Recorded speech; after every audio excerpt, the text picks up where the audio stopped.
బాలాజీ వెంకటేశ్వర స్వామి క్షేత్రము తిరుమల కొండపై నుంచి స్వామివారు ప్రత్యక్షంగా దిగి వచ్చి నిలబడిన క్షేత్రం.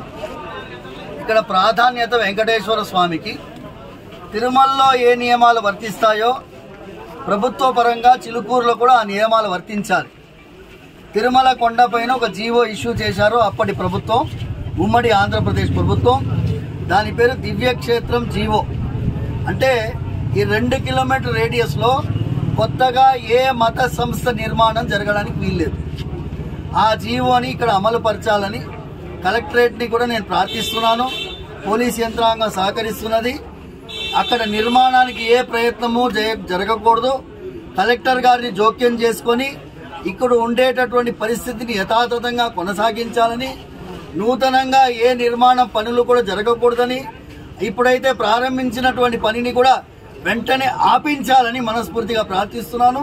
ఎందుకంటే దీనివల్ల లక్షలాది మంది, కోట్లాది మందికి ఆరాధ్యుడైనటువంటి వెంకటేశ్వర స్వామి క్షేత్రంలో మత ఘర్షణలు జరిగాతాయేమో అని భయంగా ఉన్నది. ఎందుకంటే యాంటీ సోషల్ ఎలిమెంట్స్ అంటే దీన్ని ఆసరాగా చేసుకొని ఒక మంచి సామరస్యమైన వాతావరణాన్ని పోగొట్టే ప్రయత్నం కొంతమంది జరిపే అవకాశం ఉంది. కాబట్టి ప్రభుత్వం చొరవ తీసుకోవాలని మనస్ఫూర్తిగా ప్రార్థిస్తూ, ఏ పరిస్థితి కూడా తలపెట్టకుండా, ఎమర్జెన్సీ సిచ్యువేషన్ క్రియేట్ కాకుండా అందరూ జాగ్రత్త పడాలని, అందరినీ సామరస్యంగా ఉండాలని ప్రార్థిస్తూ, మా సోదరులకు కూడా నేను చెప్తున్నాను, ఈ క్షేత్రాన్ని తిరుమల క్షేత్రంకు సమానమైనటువంటి చిలుకూరు బాలాజీ క్షేత్రం.